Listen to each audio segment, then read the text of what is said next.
Comment être heureux dans sa vie de famille?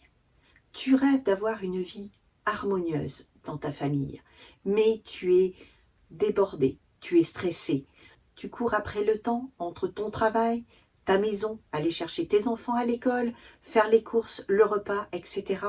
Et il y a des jours où ta vie de famille n'est pas aussi apaisée, tranquille que tu le souhaiterais. Je vais te parler aujourd'hui de 4 principes simples et puissants qui ont été développés par l'équipe de Pike Place Fish Market à Seattle. C'est un principe de gestion qui a été appelé la philosophie Fish. Cette philosophie met l'accent sur la création d'un environnement de travail positif, motivant et énergique. Bien que directement liés au monde professionnel, les 4 principes fondamentaux de la philosophie Fish sont particulièrement adaptés à l'éducation des enfants afin de créer et de promouvoir un environnement familial positif, bienveillant et harmonieux. Et je vais te montrer comment les mettre en place et les appliquer dans ta vie. Si tu me découvres aujourd'hui, je suis Béatrice, la créatrice de la chaîne Maman P. Je suis la maman de 2 merveilleux enfants.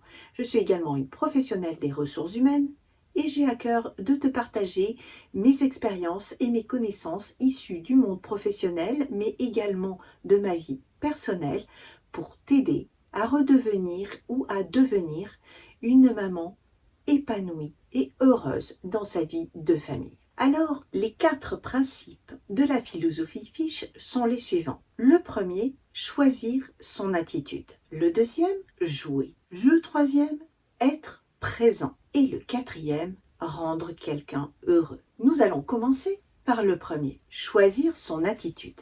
En entreprise, les employés sont encouragés à garder une attitude positive face aux difficultés et aux défis quotidiens, afin de se concentrer plus sur la résolution des problèmes que sur les problèmes eux-mêmes. Dans ta famille, eh bien, c'est un petit peu la même chose. En encourageant tes enfants à avoir une attitude beaucoup plus positive, tu vas leur permettre de comprendre que, bien qu'ils ne peuvent pas changer l'extérieur, ils peuvent changer la façon dont ils réagissent face aux événements. Et du coup, se concentrer beaucoup plus sur la recherche de solutions que sur les problèmes ou sur leur impuissance face à ce défi. Le deuxième point, c'est jouer. Apporter du plaisir dans son travail pour réduire les tensions, pour dédramatiser également. En entreprise, l'idée c'est vraiment d'intégrer le plaisir dans les activités quotidiennes pour améliorer la productivité et la satisfaction.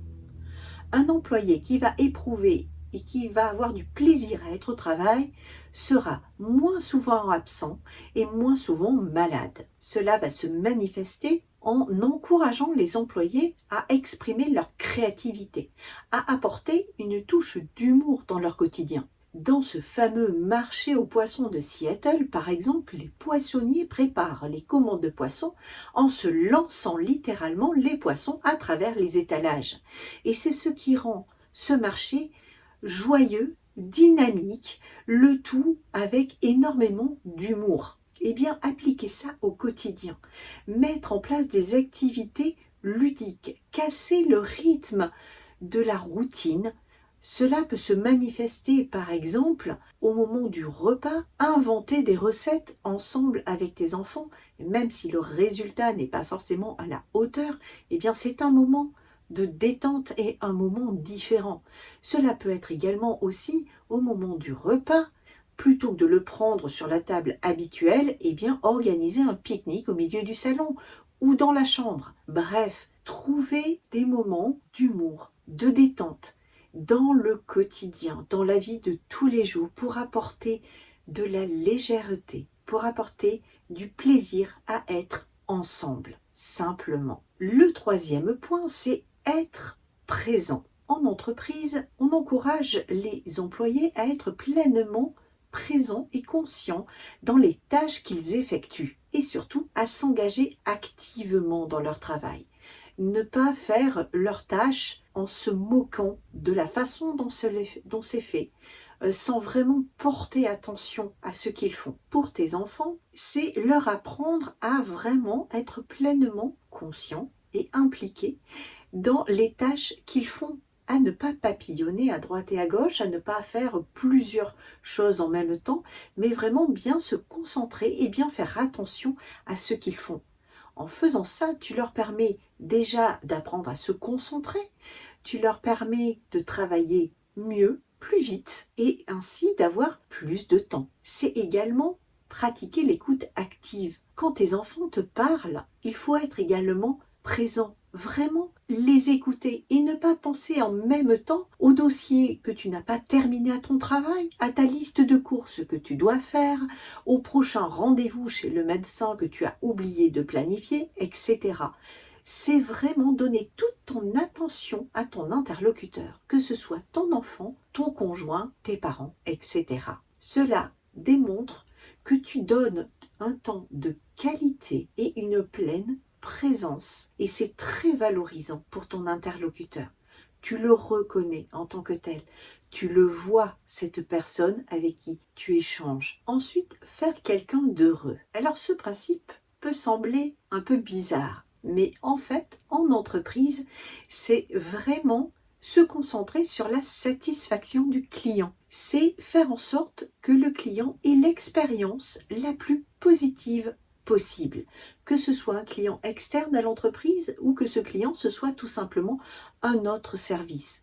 Pour que le client ait envie de revenir, apprécie de travailler avec l'entreprise, le service en question. Eh bien, au sein de ta famille, c'est la même chose. Pour avoir du plaisir à être ensemble, eh bien, il faut rendre les membres de sa famille heureux.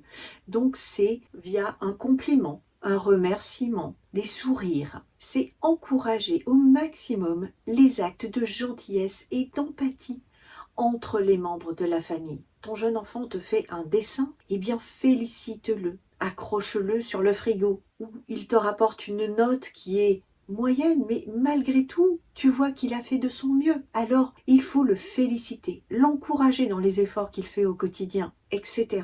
Avoir des mots gentils, des sourires. C'est très important et c'est ça qui va vraiment créer une atmosphère de bienveillance au sein de la famille.